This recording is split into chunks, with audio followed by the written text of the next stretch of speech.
Hey, hello everybody. I am Tim Fields, the founder and CEO of BSN.TV, here with the Fonz, aka Erica, your marketing manager and PR person here at BSN TV.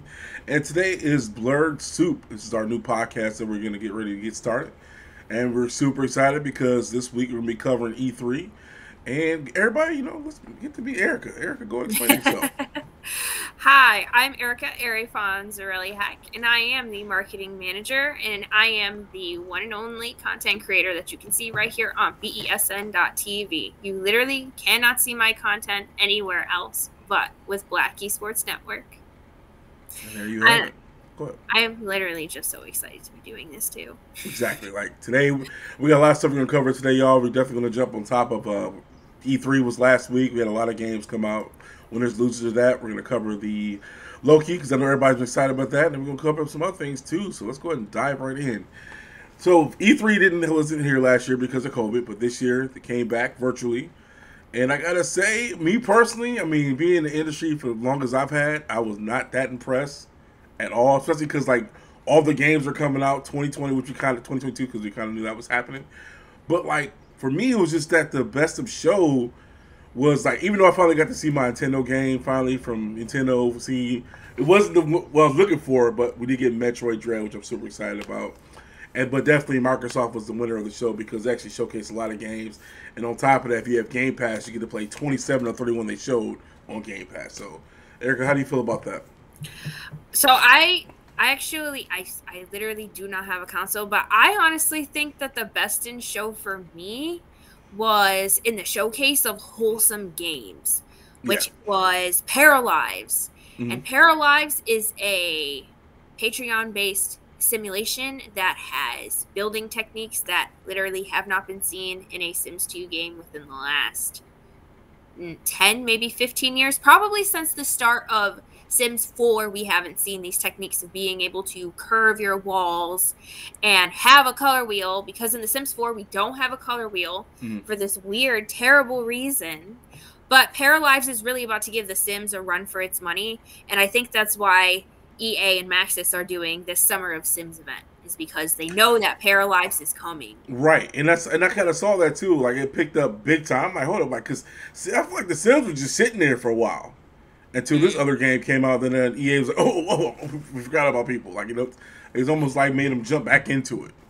The one thing about The Sims is that they tend to do these regular online surveys where they ask us, the Simmers, like what we want. And anybody who has, like, I don't even think you need, like, an EA or an Origin account to even take these surveys. So you can just take them, whether they're, like, on your phone. But they do them once a year. And it gives people, like, a lot of, like, what they, like, want to talk about. Like, a lot of people want to see hotels. A lot of people want to see, like, more fantasy stuff and more cult sims. Like, and for a while, a lot of people didn't think that EA and Maxis have been giving us what we wanted. But recently... But have they, though? Have they really been, though? No, I feel like it's been dead as shit. Like it's just like they've done absolutely nothing, and then finally when this game came out, they're like, oh, like it was they forgot about you guys. They honestly hit rock bottom when Journey of Batu came out. Like, I literally nobody ever asked for a Sims 4 pack. You want to know what I'm asking for? I didn't ask for a Star Wars. I didn't ask for a Star Wars game pack. I asked for a Sims 4 game that was like The Sims Medieval, but it was actually Game of Thrones, like in collaboration with HBO. That's what I was asking for. I want more fantastical things. Yeah, I want The Sims Medieval back. That's what I want. Right. So Give me a remaster. Right. So you want like more expansions and stuff to go on with it. Well, we're getting a new expansion in July, and it's called Cottage Living, and it's definitely not definitely, but a lot of people have been asking for something that's been a little more homesteading and a little bit more farm-like to go with our eco lifestyle, which is kind of like our modern, like, eco-green expansion pack. So I think they're going to pair really nicely, these two expansion packs, but we haven't seen anything about them. And so coincidentally, the Sims 4 Cottage Living comes out July 22nd, which is ironically the same day as EA Play Live. Oh, wow. Yes. Yes. And they saw the announcement on that too. So what else? So with you, what else are you kind of happy that you saw from E3? Being the PC gamer that you are with the PC Gamer Master Race. the Jurassic World Evolution 2 game really interested me because I actually got the first Jurassic World Evolution free off of Epic Games. Like, it was probably one of the first free games I got when I first downloaded Epic Games because I used it to buy Assassin's Creed Valhalla. So I have not played, spoiler alert, I have not played it yet, but I'm going to play it on stream or just in general because I want to see what it looks like. But the fact that Jurassic World is not only going to take, like, it does not only, like, takes you into, like, just, like, building and, like, creating the dinosaurs and creating your park, now it's taking a step forward and basing it off of Fallen Kingdom, where now the dinosaurs have coincided with the rest of the world, and now this is going to happen. And sometimes with the modern technology we have, that feels like a little too close to reality sometimes. Yeah. But I've been wanting to play this game for a while, so I just, like, installed it on my Epic Games. But I have a lot of games on Epic Games. Like, I know what game is when they have, like, a backlog of games. Yep. I finally understand what that means now. Oh, I get it. Like, I have a full list of games right behind me that I've not touched. Like, right now, I've been actually started playing the Final Fantasy Origin demo, which is actually pretty good. The controls are definitely iffy. I'm still stuck on this last boss. But for a demo, it's been fantastic. So it's like, I'm actually trying to get that in this backlog, which, I still got games from, like, 2019. Like, 2020, I still haven't finished Ghost of Tsushima yet. Still got Crash 4. I picked up Ratchet and Clank, so I haven't even touched that yet. Got Ape Odyssey, I haven't touched yet. On top of, it's a lot. It's a lot. I still got Paper Mario from last year I haven't finished. I'm just like, but hopefully I will. But I'm really hoping that the rumors about Ghost of Tsushima coming out on PC are true. I think everybody wants that on PC. It's a fantastic game. It's beautiful. Literally, especially with the cinematic changes and stuff you can do with it as well too. But like, from what I played when I actually sat down and played it, like, I just can't stop looking at stuff. Especially when you can change it to Toriyama mode. Kurosawa mode, which makes it look just like the black and white movies. I guess it gives you a whole, like, gameplay experience. Like, even my homie, he killed it. He's crushed the game. He beat it new plus and everything. And he never knew about the Kurosawa mode. I'm like, bro, why don't you play this Kurosawa mode? And he finally started playing that mode. He's like, bro, this changed everything, because in color, you can get your timing down to a point for attacks and stuff, but I can go on about that ever. But let's get back to E3. For me, though, my excitement was Redfall. Like, Redfall. Oh, yes. Like, Layla looks beautiful. I'm like, yo, a black protagonist. Love it. She looks fantastic. That's what we do here at BSN. But, like, this whole game, just her, like, I feel like she was the best of E3 personally, just her. Yes. I think that's honestly, like, her character design will go down in history as one of the best as of the moment she appeared on my screen. Like, I had that feeling about her. Like, people will look at her character design and go, this is the model for how, I think they'll look at her and go, this is the model of how we need to design black women in games. And I'm talking about, with the hair, the looks, everything. I was like, oh, then her abilities too. I'm like, yo, I cannot wait. Because let's be honest, there's not that many black protagonists in video games. Outside, San Andreas and freaking Prototype and stuff like that. But, like, for something like truly next gen and the way she looks and the way she's acting, everything is just like, yes, this is what we need. Because technically, if you play Beyond Good and Evil, she was kind of mixed, but I'm talking about full blown Black Girl Magic is Redfall. Yes. Layla Ellison. Yes. I definitely feel like, even though I appreciated the content we had about House of Ashes, I feel like Bandai Namco was, like, definitely a loser of E3. Oh, they were trash. Like, it literally was like 22 minutes. They showed one thing and that was it. Yeah. I got so excited. I'm like, yeah, we might do this, we might do that. It was like, and Scarlet Nexus and this game, and we're out. Yeah. I'm like, it was very short-lived, and I really thought that. I really thought that they would come in and amaze me, because I'm usually amazed by Bandai Namco. Right, because they stick to their guns with anime-based games and stuff too. They like this. That's what they do. But for me though, the biggest loser, they didn't show up, and that was Sony. They didn't even bother. They're like, whatever. I get it. They've been doing those state of events since then, but it's like, yo, E3 is still that pinnacle of what gamers look forward to. Like, at least say hi. Like, at least. I think they made a big mistake not showing up and not giving it a try this year. They didn't give anything. It's just like whatever. Yeah. We'll give Yeah. you guys something when we feel like it. But like I said, they have been dropping state of events since January, so I do give them that. But at the same time, it's like this is E3, y'all. Like at least you know, at least get a piece. But you of pie. can't just.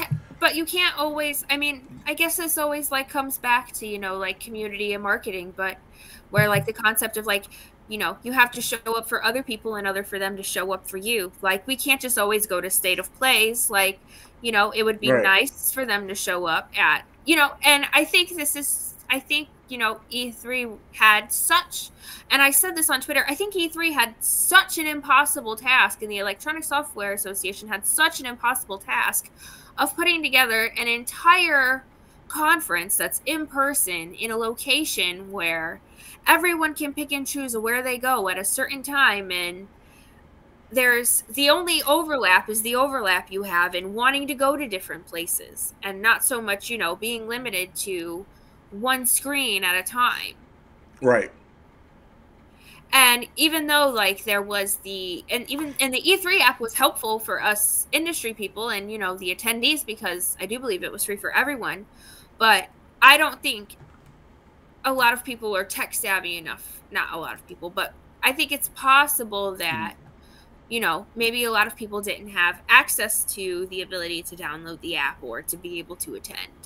Right, because I think the app was definitely more for media users that have been on there and stuff too. But even from that standpoint, it felt like it wasn't that many, even like developers and publishers there too, especially from the PC games and some stuff too. Like I didn't really see that many indie games. Like I felt like the day before event that Jeff did showcased more stuff than E3 actually did itself. Yes. Like that Thursday, you saw the indie developers. The Summer Fest. Yes, right? I like that a lot. Yeah, and honestly, I didn't really even know that was going on until the last minute. It was like, oh wow, like this is neat, and so, but I am starting to become like a fan of like independent game developers, and I think a lot of it has to do with the fact that I've been interacting with them a lot more too. Yeah. Plus, they got heart. I mean, they're literally busting their ass. They're like, this is what they want to do. So it's like, to see them put that heart in. I mean, you've interviewed several of them, and like you get to see that. Mm-hmm. It's like AAA titles were like, yo, it was like 1,000 of us working on this game, blah blah blah, like whatever. Like it's just like, no, this person sat here 80 plus 90 plus 1,000 hours just making this and one level by itself, right? Yeah. Like, show them some respect and love. But yeah, but I mean, other than that though, it's just like, for me, it's just like that all the titles are coming out next year, which I understand. Mm-hmm. But there wasn't really anything that was just like, oh, like I was like salivating over it. I was drooling over that. Maybe just want to just go out and pre-order outside Metroid. And even Metroid wasn't the Metroid I was looking for. I mean, that's why I kind of give Nintendo, like, I mean, Nintendo announced freaking 2 more Zelda games before we got our Metroid Prime 4. And so what I feel like what Nintendo was doing with Metroid Dread is that they're testing the waters with this game. If this game does well, then they'll finish development of Metroid Prime 4. Yeah. And I hate that. And the other thing is that Nintendo is so confident, which I enjoy, but I really do think that people expected them to like come out and like save like the entire conference. And I think they just came out and did what Nintendo usually does. Right. And just everybody was like, yes, Nintendo is so great. And I'm like, what do you mean? We've seen it's like the same stuff that they usually do. It's just a little bit more, because like not only did they talk about what was upcoming, like they also talked about what was literally going to be releasing within the next like week or two after E3. Yep. So they made their headline look fuller by telling you what's coming out like in the nearest possible future. Yep, exactly. I mean, outside I'm showing Kazuya from Tekken and that trailer for Super Smash, and then showcasing, which I'm excited for. I'm picking up tomorrow, is a Super Mario Rush game, the golf game. Excited for that. Yes. But then the announcement of showcasing the Breath of the Wild 2, and then I mean literally it's just like that was it. Like we didn't see any more Pokemon stuff. I'm like, really? Y'all not showcasing the Pokemon right now? Well, they spent so much time on Pokemon at the beginning of the year for the 25th anniversary. I think it's possible that they probably maybe wanted to focus on other things. But But other things, that's the thing. There's no other things they really focus on, because what really pissed me off the most was they didn't even. This year is a 35-year anniversary of Metroid, and they didn't even say that at all. They just said, "Oh, it's been 20 years since we dropped the 2D Metroid game that focused on this story." I'm like, really? No 35-year anniversary? You did the whole Super Mario Galaxy, Super Mario. It's like, I don't get it. It's like Nintendo is very good at forgetting about Nintendo. yeah. Like, they're so good at it. Like, oh, we don't care. We don't care. You're gonna buy it anyway. We're gonna focus on these same things. We're gonna give you Mario. We're gonna give you Zelda. We're gonna give you Pokemon. And that's it. We'll drop in the case. No Kirby. We'll drop the occasional Kirby. Mm-hmm. They'll drop the occasional Donkey Kong. But okay, what about Icarus? What about all these cats? What about Star Fox? We haven't seen Star Fox in forever. And the thing is, like, Star Fox on Smash. And that's exactly Smash. That's it, like Smash. Yeah. But that's what blows my mind. And then, well, we're not gonna talk about Fire Emblem, because Fire Emblem, they're all over that. And I get it. Nintendo's gonna keep pushing what sells. That's why there's 80. That's like DC with Batman. Like, there's 80,000 Batman movies, and I'm still waiting for a fourth Green Lantern or something. Yeah. And like, oh, well, this sells. Well, we guarantee you people are gonna buy Batman. Oh, that's why there's so many movies and so many characters. But it's, anyways, that's my issue. That's why I like Microsoft so much with their showcase, because Microsoft was like, yo, guess what? These games are coming out. We got, plus we own Bethesda. We got stupid money. We're going to throw it in your face. We're going to keep giving you all free shit, which was $16 a month to pay for us. Like, the Game Pass is like, I wish Sony would do that more with PlayStation Now, but at the same time, it's mind blowing, like, how many games you do not have to pay for with Game Pass, because you just like, I just download it, and then when you finish, you delete it. It's fantastic, especially for PC gaming too. Like, every EA game that EA wants to put out through their shit, you can play on that stuff. It's like, are you serious? From Dead Space to freaking Mass Effect. I mean, yeah. And I really think cloud-based game is where it's going now. Like, Microsoft and Game Pass, like, that was the biggest one to show for me. They just showcased, like, yo, they big dick energies right here. What you guys can do about it? And the fact that it's literally same day Game Pass. Right. Like, you don't have to wait. Like, you could literally sit up and wait for it to be exactly like 12 o'clock midnight where you are and play that game. Like, there's no... And you can pre-install it. Like, like, every game they announced, you can pre-install it, and I pre-installed everything. I'm like, yo, it's just sitting there like, hey, when it comes out, it's ready. That's crazy. Like, I don't have a console yet. For people who are listening and watching, I don't have a console yet. So if you have a preference on whether or not I should get a PlayStation 5 or an Xbox Series S or X, let me know. No, we're going to get her an Xbox Series. You're going to be an Xbox person, because it's girl, I'm trying to tell you, Xbox Series. Like, okay. But I love a PlayStation controller. I love a PlayStation controller. Don't you? So you really have a PS, because it's just like right now, I'm on PS5, like I'm playing, and there's still like 5 games I really haven't played. The one game I wanted to play, I played already, which was Returnal. And I was super excited for that, but like, I'm constantly powering up my Xbox Series X before I even touch my PS5.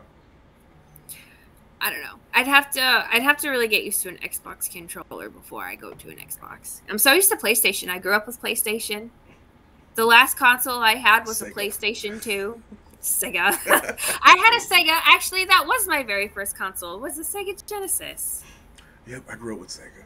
I am a Sega hardcore fan. That's why one thing I actually want to start doing is actually, because they all 7 of the Yakuza games are on Game Pass. Like, all 7. I'm like, dude, and I never touched them. I haven't played them at all. So it's like, I want to kind of stream those stories, but each game is like as big as Grand Theft Auto. It's a big game, each one. So it's like, the fuck, 7 of them? Jesus. But yeah. So it was actually my first E3 ever. Like, I had heard about it, but I had never really like listened or attended.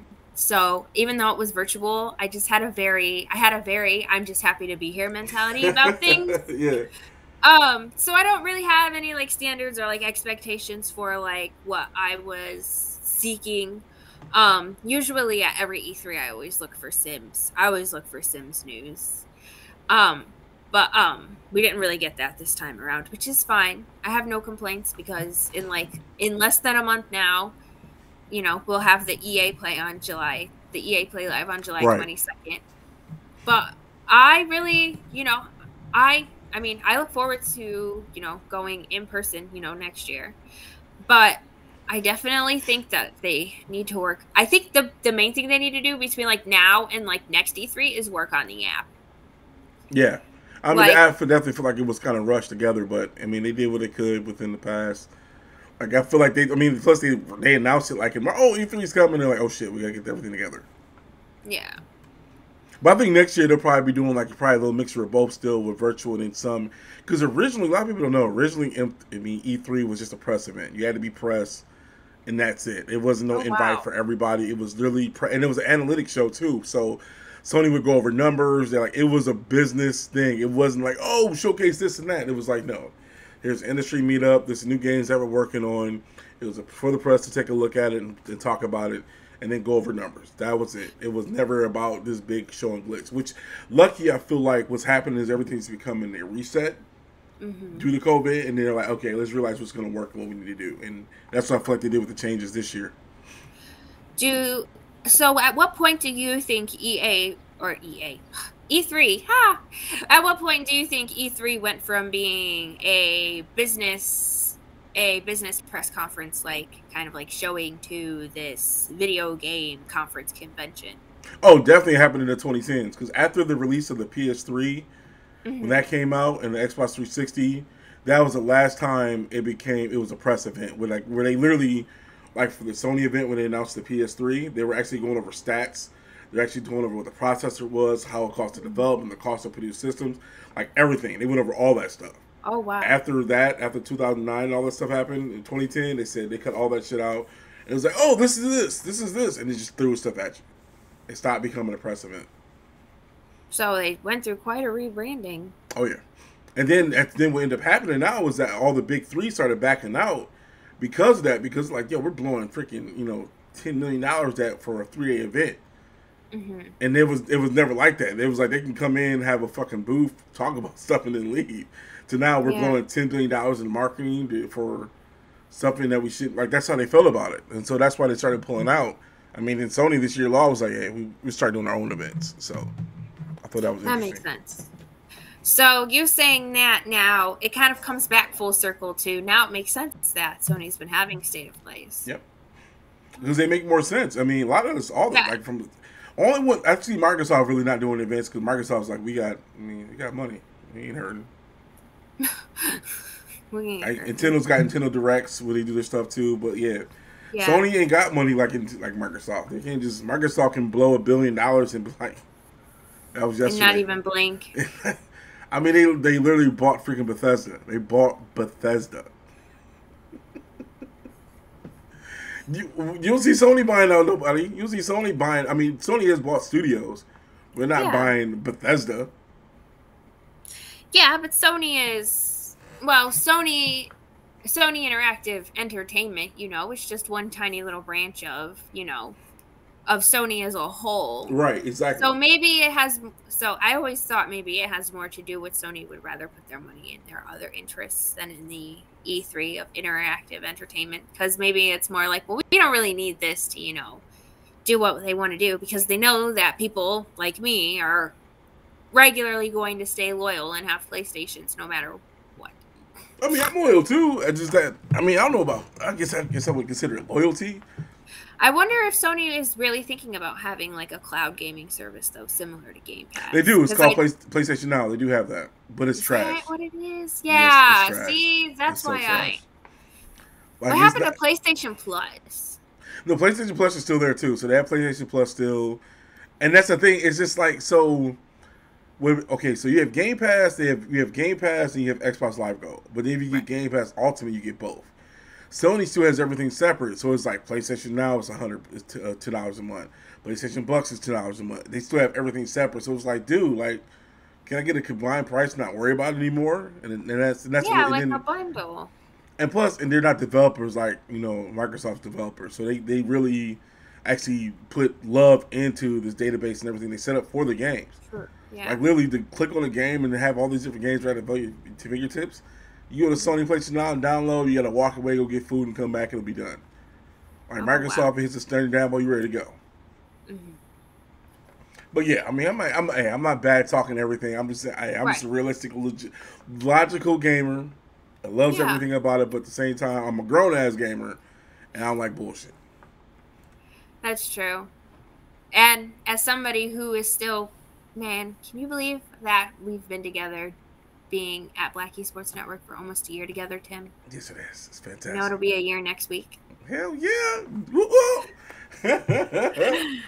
I've been thinking about it a lot. I was like, wow, we really have been together like a year. Yep. So, yeah. So, I mean, and even just like, you know, now, like, I feel like I learn, you know, from you and, you know, like something about you, you know, like every day. So, I always appreciate. Gotta keep it on your toes. Yeah, that too.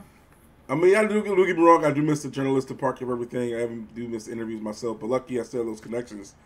And so it's just like, yo, just making the moves. Hey, we need to get this done. Let's get it done. But you know, future. It's a bright future here at BSN. It's a bright future. Yeah, I'm confident. But anything else that you like or missed? Did you hit or miss from the E3 that you liked? No, I think that was really it. Honestly. Wow. Exactly. Isn't that sad though? Like usually I can go for like 2 hours talking about E3, but it's like, and there you have it. Well, I'm also kind of thinking about, you know, when I wrote about my first 2 days at E3, what stood out to me. So the Siege of Paris DLC from Assassin's Creed Valhalla, and then the upcoming Life is Strange True Colors. Yeah. So like a standalone sequel in the franchise. There's like, it's definitely, all of this funny because it's definitely like all these things are definitely in like the same universe. So, like, sometimes characters cross over. There's, like, cameos. It's really nice. I really like crossovers. Speaking of crossovers, Tekken 2 versus Street Fighter, unofficially dead, basically. It's shelved, I think. Yeah. I saw something about, like, it being about, like, articles, like, or, like, mistranslating's, like, happening. Yeah. So, It's already been 11 years, and we haven't seen the shit from it. I don't know, 30% complete and then shelved. You've got to, I mean, so at some point, I think there will be people who always want to believe. No. They're winning. Namco was winning too much with Tekken 7. Tekken 7 alone itself is 8 years old. And and at some point it was even said that there was no need for Tekken X Street Fighter because of the success of Tekken 7. Yep. I mean, Tekken 7 is literally came out back in 2012 in Japan. It is 2021, and they are still. I mean, don't get me wrong. It's a good, solid fucking game. Yeah. With each season update, it still gets better. I mean, it's still fun as fuck. So, I mean, you gotta look at it from a Rockstar standpoint, from Rockstar Games, and GTA 5. GTA 5 is literally 2013, 8 years old.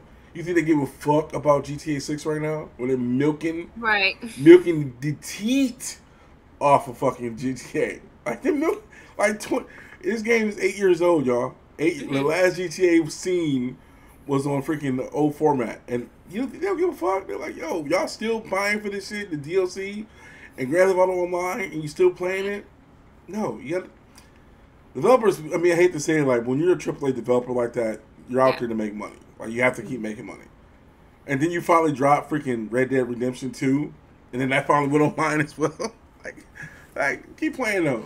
We got time. But it's not like Activision with, like, the Call of Duty series. You're like, we got to push it out every year. I feel like it's time to end that. Mm-hmm. With DLC and everything that you can do now, just have a main game. Even with Madden, just have it come out, a main title come out every other year, and just do DLC between those years. Yeah. I mean, I think that'd be smarter. I mean, plus you can patch and fix everything from download anyway. Mm-hmm. Like, there's no purpose in having these titles come out every year. Like, why? I mean, Fortnite is doing the same thing. Fortnite hasn't changed at all. It just keeps doing freaking new updates. Mm-hmm. Different character skins, and people keep playing it. Which is, I mean, Fortnite is like one of the largest games in video game history, next to World of Warcraft. But I would never play it, though. I'm trying to, but I can't. Even though I love Epic Games. I mean, I love Gears. It's tattooed on my arm for a reason. Yeah. But Fortnite was just such a PUBG scam to me. I'm just like, and I barely like PUBG, but It's here to stay. But PUBG Mobile is a big hit, though. Yeah. I mean, but Fortnite's mobile, too. Everything's all... You can play all these games right on your phone. Like, super easy. It's just that, for me, personally, I just can't stand behind what it stands for. Yeah, understandable. Everybody else feel free, though. Right. We always encourage you to play whatever you want to play at Black Esports Network, even if we may not like the game ourselves. Exactly.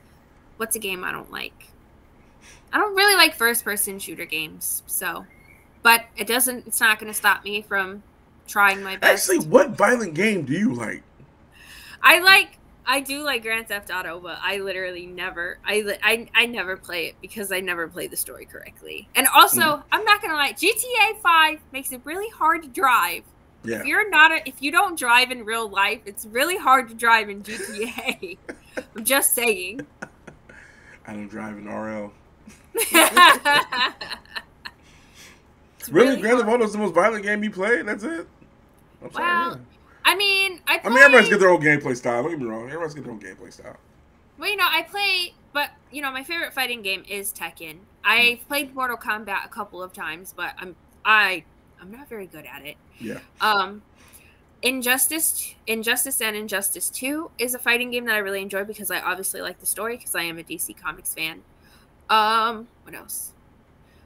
Assassin's Creed's probably been kind of the most violent that I've played recently. And then, I love the cartoon goriness of Among Us.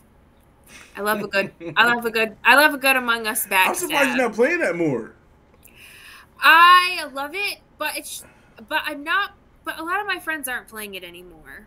So at this point, I'm mostly playing it at birthday parties where people have a lot of kids and they're like, hey, she works in video games. My kid likes video games. You know what I mean? So I did play it a lot, when I was in Texas and, I was around kids a lot, when I was traveling. But, you don't find it funny that kids like suspectfully killing each other? I mean, I do. It's funny when they're the irony of it.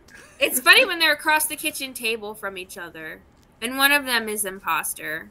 But you're not trying to look at the one who's sitting next to you because... Yeah. Oh, I'm a great imposter. I am a fantastic imposter. I'll literally kill body and go right next to him like, oh, what happened? It was pink. And literally get him booted. No. And see, the thing is that, like, if I was to play Among Us more, I would be playing a lot more, like, online matches with strangers. And, like, for some reason, like, I always get the people who just hit the emergency button and then the game is never played. And it just makes for a horrible stream and just like a horrible time. So I do only really play when I have like a handful of people around. See, I like playing the games where we have like 3 imposters. Like we have like 3 imposters set up and it just goes. Cause like, especially because I hate when people vent. Like, cause once you vent, it's over. Like, oh, you vented, you shouldn't have vented.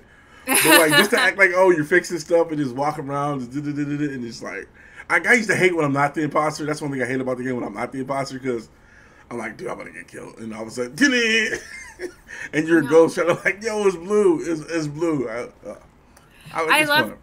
I love doing the tasks though. I have played in the air. Right, I was about to ask you, are you a tasker? Do you love doing the tasks? Yes, I do. I love it. When somebody turns the lights off, I am there. You know what I'm saying? Click, we got this. Let me connect the wires. Yes. Basically. Let me put some gas in this tank. Yes. Yes, it's so satisfying. See, you're laughing and you're lovingly teasing me, but you know it's true. But you know that's the stuff I live for. I do like emptying out the filters. It's fantastic. The noise. It just goes zoom, zoom, and you know they're just like scorching the leaves, and it makes the crunchy sound. So it's just like stepping on leaves in real life. Yeah, because I haven't played the new level that dropped too. I know they dropped another level. I haven't. The airship. The airship is really nice. The airship is great. Among Us. It's crazy how the game like that and Fall Guys just blew up out of nowhere. Yeah, and I am looking forward to the updates. The new colors, the new hats, the new pets.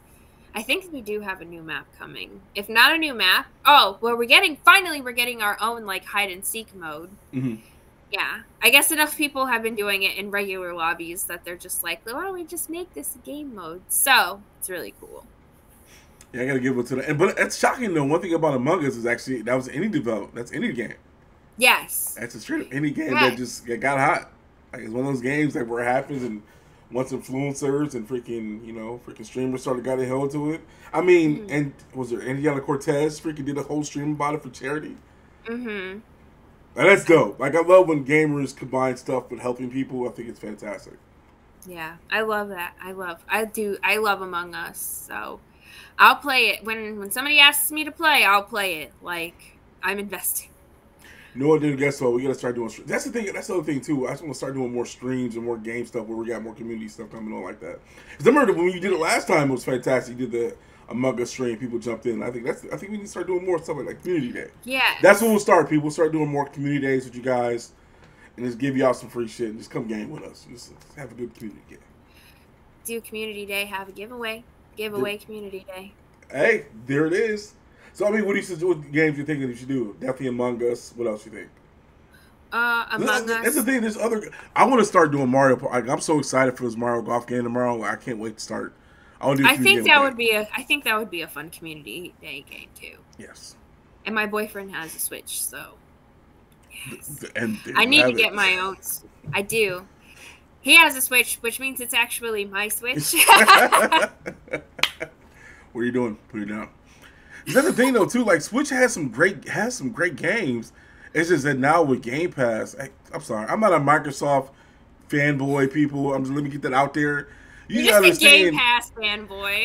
It's like you understand. Like I buy a crap ton of games and don't play them. That's just me. Like I love video games. So when I see a game like Cyber Shadow, which I was about to pay $20 for on Switch, and it's in my Game Pass, I'm just like. For free. I was like, yo. I mean, well, technically not free, you paying, but still, I'm like, yo. And so all my indie games I used to buy from on the Switch, I was about to buy Streets of Rage 4 for Switch. Guess what? It's on Game Pass. It's on Game Pass. It's in Game Pass. I'm just like it's phenomenal. I'm like I said, I'm not a fanboy, y'all. I just like the service. There is a co-op game that I really love to play. Speaking of my boyfriend with the Switch, we've been playing this game. We play. It's a co-op called Duck Game, and I guess it's not really a co-op game. It's more like a battle royale game, but it's up to 4 players, and you have weapons, and you can shoot, and you're supposed to shoot or kill the other players to get the points. And then whoever wins most round at the end wins. But you're just these different colored ducks. And you're just in all kinds of levels, and you have to grab guns and grenade launchers. And there's this one weapon with little squares that turns your player into a roasted duck. And it's very sad when that happens. It is. But I love Duck Game. That's a really, really fun fast-paced game too. What is it on? Is it a PC game? It's a Switch game, a Nintendo Switch. So no Switch but, it's also I do think it's on PC. I think we were talking about it. I do believe it's on PC though, because he mentioned that on PC there's a lot more updates and different levels. Interesting. Right. Well. So, anything else you think we missed or didn't cover for E3 before we move on to our next subject? I don't think so. So, best of show for you, go for it right now for E3. What was your best of show? Best of show for me, Paralives. Worst in show, Bandai Namco. Best of show, I gotta give it to. Shut up, I'm not a fanboy, y'all. I gotta give it to Microsoft. Best of show. I mean, they showcased Starfield, everything else. They gave it to us, and it's coming. Some's coming this year. I mean, plus Halo Infinite looked fantastic, so I gotta give them that. Worst of show, even though they kind of gave me what I wanted, Nintendo. You guys know what you did. You gotta show Samus some love, y'all. She's by herself, handling shit. By herself. She literally, she's all over space doing her thing, solo dolo, working what she got. She didn't get enough credit. Everybody wants to talk about everybody else but Samus. But Samus is the original OG, one woman army. Respect her, gangster, Nintendo. Y'all not doing that. So, in other news, I know everybody's right now with Marvel Cinematic Universe The television show Loki is in this third episode from yesterday. And I gotta say, y'all, it has been a fucking experience. I kind of forced the fans to watch it. She jumped on it like crazy. She enjoyed it. So, what do you think of it so far? So, it's funny. I am actually really glad that you asked me to watch this because I'm not a Marvel fan, point blank. I have watched less than 10 Marvel movies and none of them were Avengers movies. So this was actually, the lore was kind of brand new to me. What's not new to me, though, is Loki's mischief, because 2 of those Marvel movies that I've seen are Thor, and Thor: The Dark World. Yep. But I am new to, like, this character development where, like, he cares about people, and he's not so as mischievous. He's more clever than he is, like, stone cold cunning. Right. Is that appropriate to say? Right.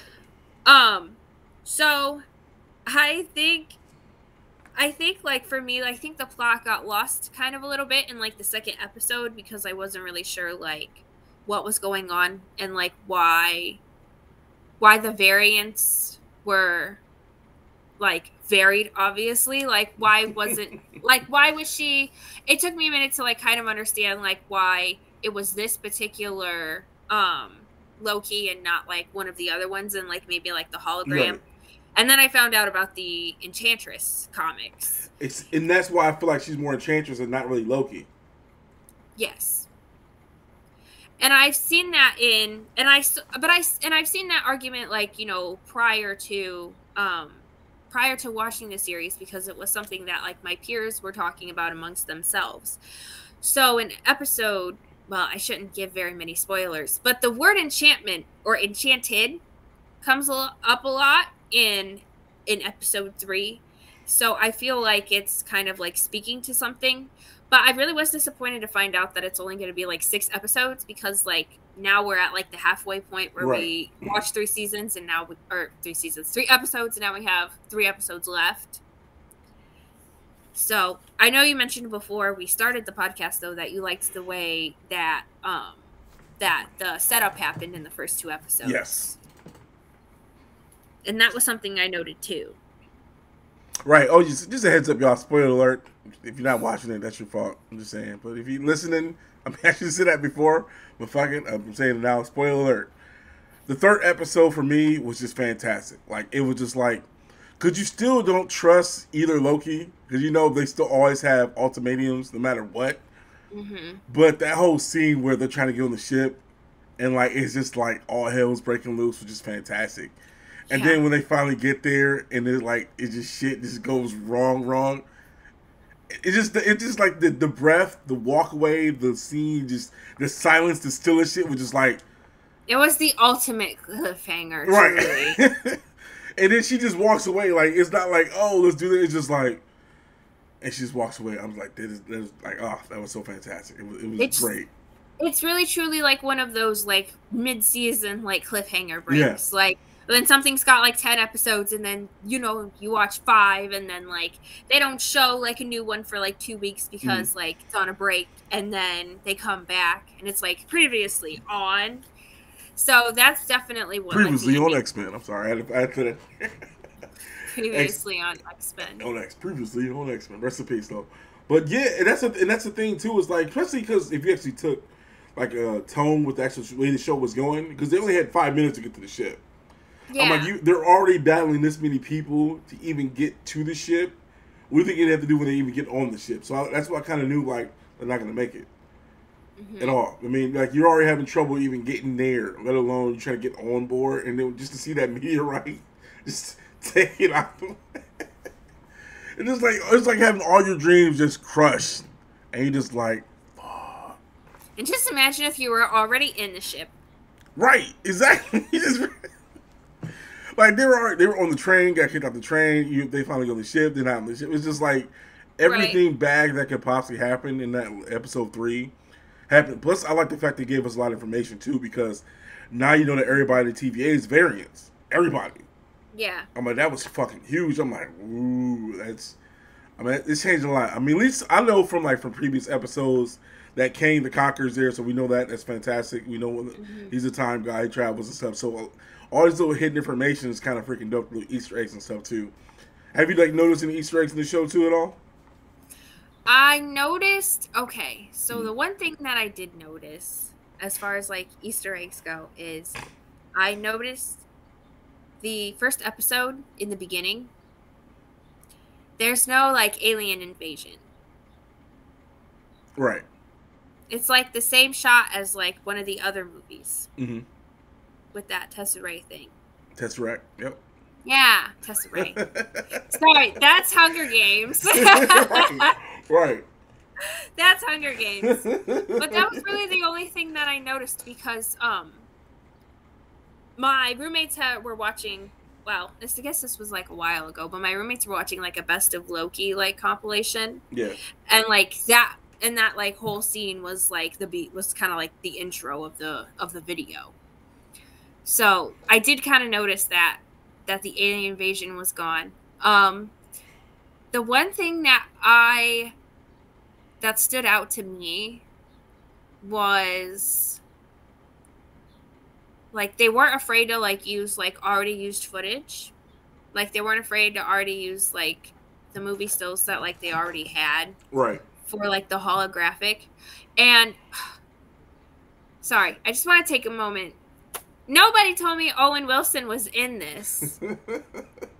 Wow. Yes. No. Wow. Literally, wow. He started talking, and he just sounds and he's just he's I'm trying to help you out, Loki, right. And I'm is that Owen Wilson? And then I had to look it up. I was oh my gosh, it is Owen Wilson. So he's definitely a scene stealer, though. In the first 2 episodes, literally steals. I feel he steals the show. He does. I like his character development. I mean, for those who only seen Owen Wilson in comedies, I've seen him in his Best Friends movies, Wes Anderson, and so you know he's got a full set of skills. I can go deep into this because I'm a huge Wes Anderson fan. I literally have most of his movies on Criterion Collection. So I know Owen Wilson can actually act. He don't got to be a fucking funny guy at all. He can, people can't. You don't have to think of him a drill bit Taylor and all that different shit. He actually can act. And so just to see him in his interaction with Loki is dope. And he just knows it. He's bro, you're always trying to kill me. I know I can't trust you, but I have to fuck with you. Just the interaction alone is fucking fantastic. Especially in episode 2 where he keeps repeating them and shit too. He's I think. And Eugene Cordero being the front desk receptionist. Yes, that was so funny. So those are desk holders. Just the fact that Infinity Stones are freaking placeholders is fucking fantastic. Because they're pointless. Yep. No magic is allowed in the TVA. So there's no. I mean, that's all they really are is pretty box. Yep. And that's so crazy to me because, if you watch, the movies, up until this point, and maybe even, Falcon and the Winter Soldier and, WandaVision, then, you would know and, understand that, these are, pivotal, items that could literally, change, reality. So, literally. And then he's just yeah, some people use them as paperweights. Yep. It's and there's just a bunch of them in the drawer. The Infinity Stones are in a drawer. In a freaking drawer, a mess drawer at work. There's literally 2 movies about how important these stones are and how powerful they are, and they just sit in a desk drawer. Yep. That kills me. But at the same time, but even she even said in the storyline, I think it was episode 2, it's that was supposed to happen. Everything that happened in Infinity War was supposed to happen, so that's why it's still part of the regular timeline. That's why Tony Stark didn't get charged with freaking fucking with the timeline because all this is happening. But yeah, so far Loki, I said 6 episodes. We're at the halfway point. It's super fantastic, but it's Disney has been giving us some pretty good stuff when it comes to outside the regular not the television, but the film verse of MCU. So with WandaVision was okay. I thought it could have been better. Winter Soldier was fantastic. But with Loki, it's just like it's top tier. The storytelling, the camera, direction of the photography, just the interaction alone is just like Tom Middleton's killing it. Owen Wilson's killing it. Just like it's just a lot of character. It's just good. It's good TV. It is good TV, and I did kind of make a note that like miniseries television is no longer for period dramas and nope. and like fantasy epics, you know, like it's now your favorite like superhero show. And I did kind of notice, I think just like you mentioned Falcon and the Winter Soldier and WandaVision, I think my main critique is that everybody says Falcon and the Winter Soldier was amazing. Yeah. And that WandaVision was just okay. And so and the reason, I'm sorry, I didn't mean to cut you off. It's just what happened with WandaVision was that everybody was having, actually we're going to come full circle with this. Yeah. So, in Game of Thrones, you read Game of Thrones book or you read Harry Potter book, you start getting your own theories about stuff. Yes. And that interacts with what you're watching and what you're viewing on the television. That's what happened with WandaVision. WandaVision had the whole Harry Potter Game of Thrones effect where everybody who was watching it started having their own theories about shit. And then when that theory didn't fucking happen, everybody's like, what the fuck? Everybody kept thinking Mephisto was coming. Everybody kept thinking this thing was going to happen. And none of those things happened. And it was just some basic-ass person that ended up doing this shit. You just like, really? And I call that the fantasy snowball. Exactly. You start building your own ideas and stuff.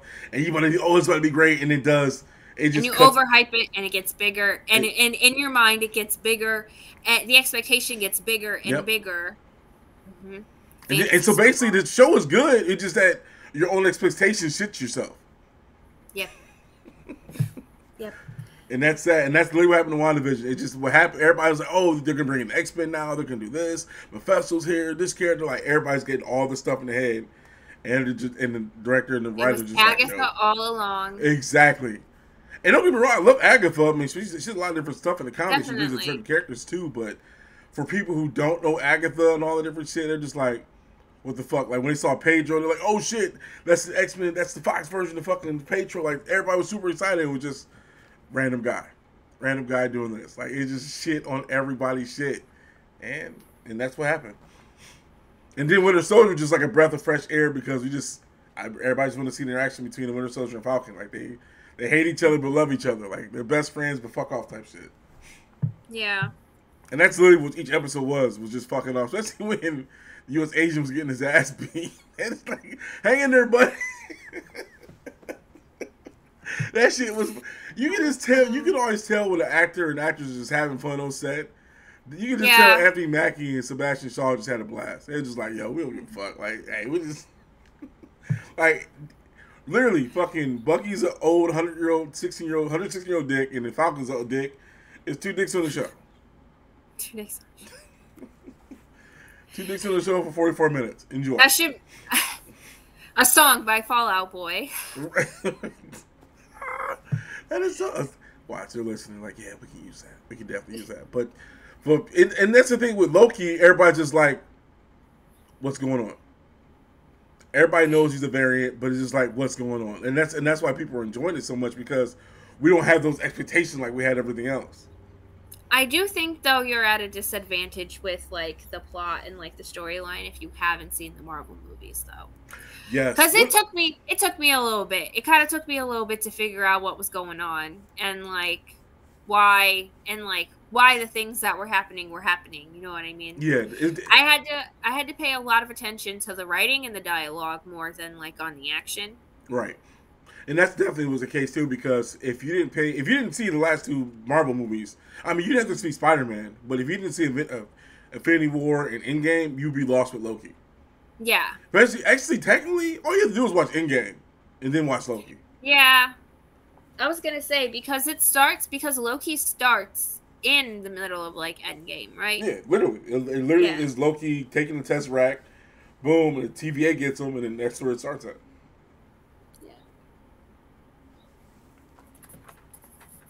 Yeah, I'm just like, yo, like they actually did that shit. But other than that, though, I mean, I feel like we could do a whole episode on Game of Thrones because The Bond, she is. I mean, she loves the Starks. I'm a Lannister. The Lannister always pays the debts. I am a self-proclaimed A Song of Ice and Fire lore historian. So at this point, I could probably name every Targaryen king in chronological order. So which fascinates me because you know so much about that, but yet you with the Starks.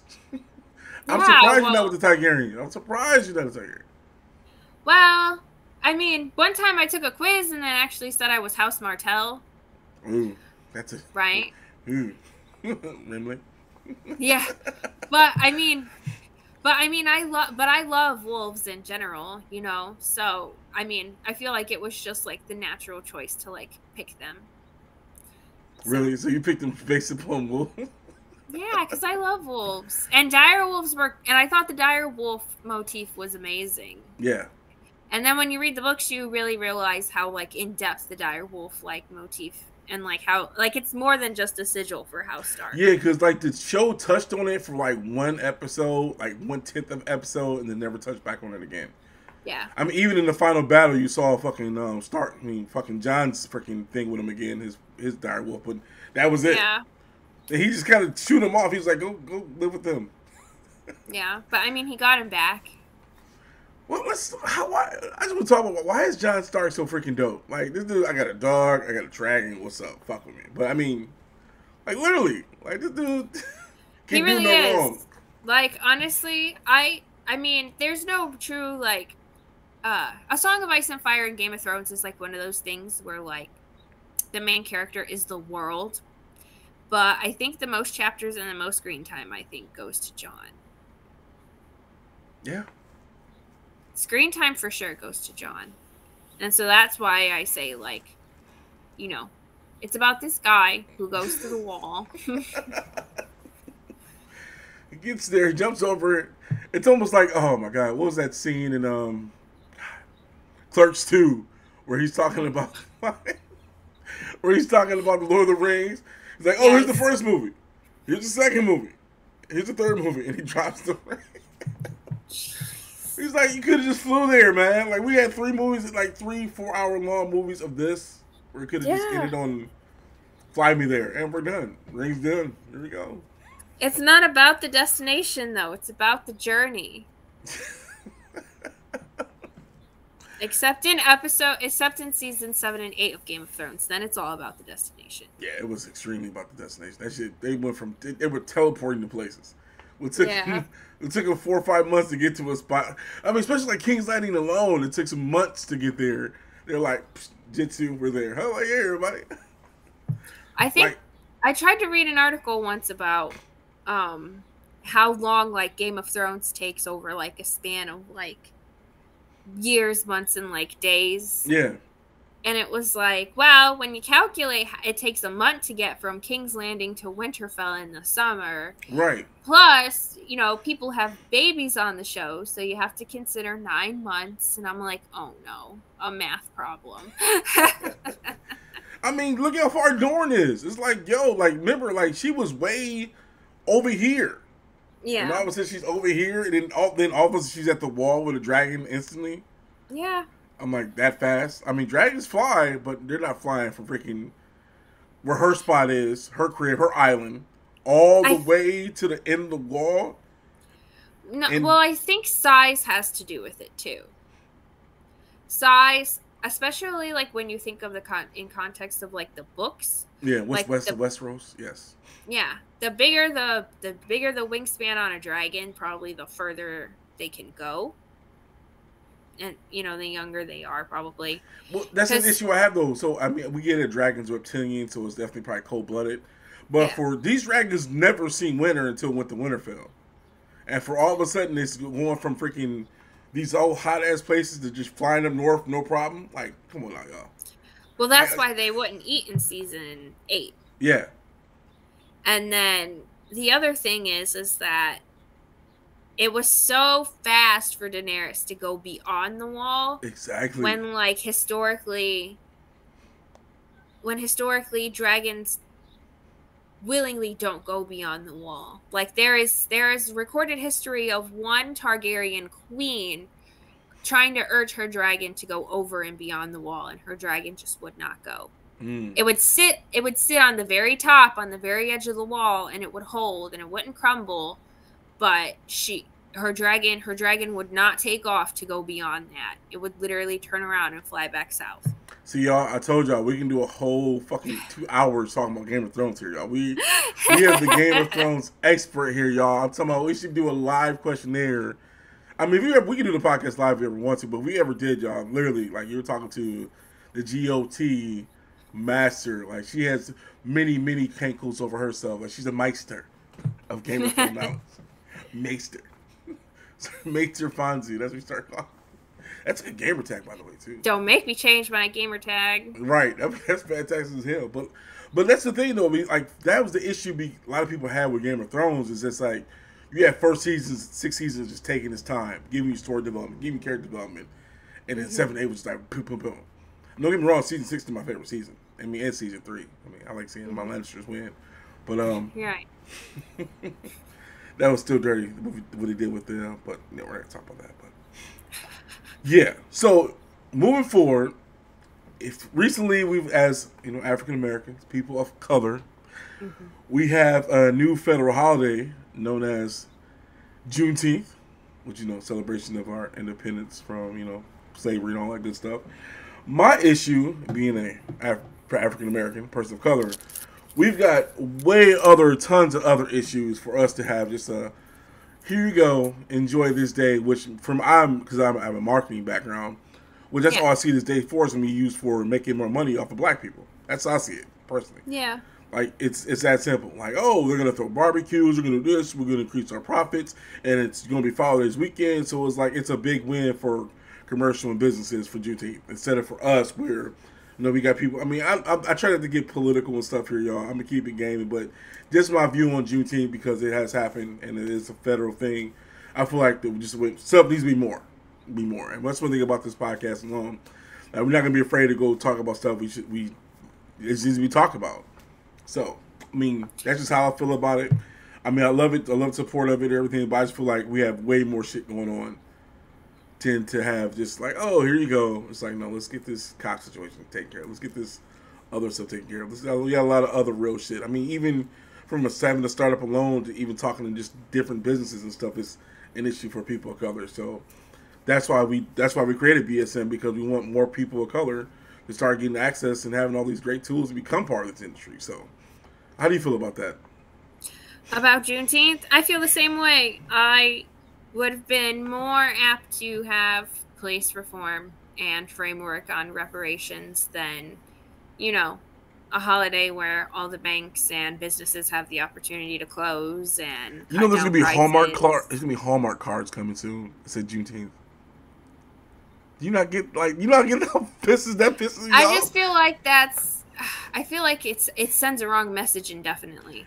Exactly. Like, it doesn't, like, Hallmark cards, like, the whole point of the holiday is to celebrate. And federalizing a holiday is one thing, but just the capitalization of, you know, making, like, of multi-million-dollar corporations making t-shirts and having sales, like, I don't like that. Like, I don't want the celebration of Juneteenth to get lost in its federalization. Like, and that's what I feel like it's going to happen. It's going to be, we're going to see a JCPenney commercial, Juneteenth sale, half off of all black t-shirts. Get the fuck out of here. I can't tell you how many times I've thought about that in the last week, though. Like, that's like, because I feel like it's inevitable at this point. Yeah, because like Memorial Day sales, like Labor Day sales, like this feels like one of those things. But on the other hand, with it being one day, this specific day, you know, it will change every single year. It's not like Labor Day or Memorial Day where it's, you know, the last Monday or the first Monday of, like, the year. So I don't know if maybe that will kind of help, like, for something like, for, like, capitalism to just, like, not, like, overtake it. But, like, I don't know. I don't know if it's a good thing or a bad thing, but I do worry about, you know, it's celebration, and the reason being lost in translation. Exactly. It's they already want to. That's the thing. Like, they already don't want to talk about Black history and history. They don't like it's so many other issues that are popping up with even just getting the truth about people of color and just in general. And here we go federalizing the item that's going to turn into a capitalism thing.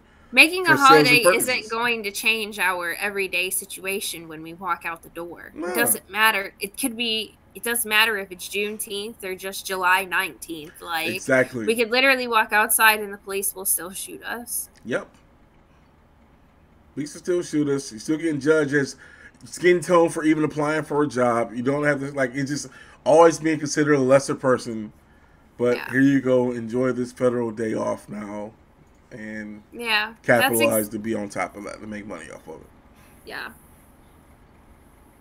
So, in other news, does that mean, so now that Juneteenth is, I guess, official? I mean, and don't get me wrong, like, that doesn't, like, having shit like this does not cover up Tulsa and other freaking incidences have happened in the fucking life. Yeah. And that's why I feel like this it's not even a Band-Aid. This thing is not a Band-Aid situation. Like, shit is still fucked up. Motherfuckers still got lynched. Motherfuckers still got murdered over the simplest of shit just for being black. And a federalization of this is not going to duct tape or Band-Aid the situation. That's just how I feel. It's not a Band-Aid situation. It's something that has to be cultivated with conversation. And and I know, everybody, it's easy for everybody to say, well, it's really hard to talk about and it makes me uncomfortable. It needs to be talked about. I know it makes you uncomfortable, but it's okay. We talk about the Holocaust and people still will get uncomfortable. Exactly. Like, it's the same, retrospect. I mean, fucked up situations aren't supposed to be okay to be like, oh, it's in the worst. Oh my God, I was just watching this documentary too. It was covering up the Red Summer in Tulsa, and the mayor of Tulsa, Oklahoma, he said, well, I really feel like we shouldn't be paying reparations for something that happened in the past. I'm just like, hear what you just said. Like, you want to support, making changes and future growth. And I guess I get it. Everything shouldn't be about money. But at the same time, it's like, motherfuckers died, bro, for nothing. Yeah. Like, there are mass graves everywhere. There's motherfuckers is like that's the thing is like, oh, why you gotta bring it up? Because it needs to be brought up because shit's not cool. I mean, even like today alone, in the game industry alone itself, like, it's only a 2% representation of people of color. We're accurate data right now. 2%. Of the millions of African Americans and stuff that's trying to get in this industry, a 2% representation, and we don't see that as an issue. And I feel like I don't even see that 2% on a regular. And you don't. In the United States, at least. And that's the thing too. Like for example, just past E3, how many people of person of color did you actually see on E3? I went. How many persons of color did you actually see presenting? I mean, Aisha Taylor used to do stuff for Ubisoft and stuff, but literally. Even Nintendo's event, even Nintendo's freaking direct event they did, not a single African American. Yeah. I'm like, yo, really? And that's it bothers me because a lot of us persons of color, play fucking video game. I mean, literally, I've been playing since birth. Yeah. And so just don't have that representation. Even though I guess it's trying to grow, it's still not there. It's still and come on, y'all. If it wasn't for a black man, we would have no video games. Just let y'all know. If it wasn't for a black man, he said it. We have no gaming. So, show some love. Dive in. Don't be on that bullshit. And just start doing it, y'all. Shit, that's what I'm here for. Shoot, I want to keep this shit popping. Wow, that shit got real. I'm sorry, y'all. I didn't mean to get that. It went I know you wanted to get real and talk about it. It got so deep. Yeah, I know. But that's how I feel about it. I mean, it just the views of what I feel about everything. And just what makes BSN become what's going to become the best thing in the world. Because I want to see people start winning. I want to see people start getting this stuff. Man, I want to see. I can't wait to hear a person like, yo, I did this because I got through with BSN. Help me out. I can't wait to have that shit happen. That's the greatest feeling in the fucking world to me. Yeah. So, that's what we're here for, and that's what we're working on our platform right now. But, in essence, anything else you want to cover? Because it looks like we are at the end of our first ever BlerdSoup. podcast. I can't believe I drank all the BlerdSoup. Sure, having a bowl of ramen, like BlerdSoup. But other than that, though, we got some other stuff coming up. If you want to go and give that a shout out with Erica, what you got going on coming up? Tomorrow morning, because I love streaming in the mornings. There's just something about streaming in the mornings that really hits different. Gets the day going. I know. And so tomorrow, starting at, I believe it is 10:30 a.m. from 10:30 to, I think, noon. I think we'll be playing, it's a free-for-all Friday, and I won't be telling you what we're playing because it's going to be a secret. So, but you should totally tune in anyways, because I think no matter what it is, I think you guys will enjoy it. And we'll be together, and it'll be nice. And Tim, is there anything you wanted to add? Oh, I'm super excited, y'all. We got tournaments coming up. We got a new tournament season gaming series starting next week. We're super excited, y'all. So we got Guilty Gear coming. Like I said, we're going to do more community events. We got our Tekken Tuesday starting. We got a lot of tournaments coming on. We got our Smash Mondays getting ready to get back on it. So tournament season is full-blown here. We got some great support. We got some more headsets and stuff we'll be giving out from HyperX as well, too. So get ready for that. But continue supporting us here at BSN. Make sure you join our Discord. Make sure you jump in our Facebook group, man. We're here to keep it growing because we're really going to blast off. And we got some great news working with our new partner, Amazon, which I can gladly say now, which is our new partner. And so we're finishing our website and everything, too. So it's about to be fantastic, y'all. So stay tuned to more. It's your boy T Fields, a.k.a. Thug Geek, with the Fonzie. It's the Fonz, yes. And we'll see you guys soon. Thanks for playing. Thanks for jumping.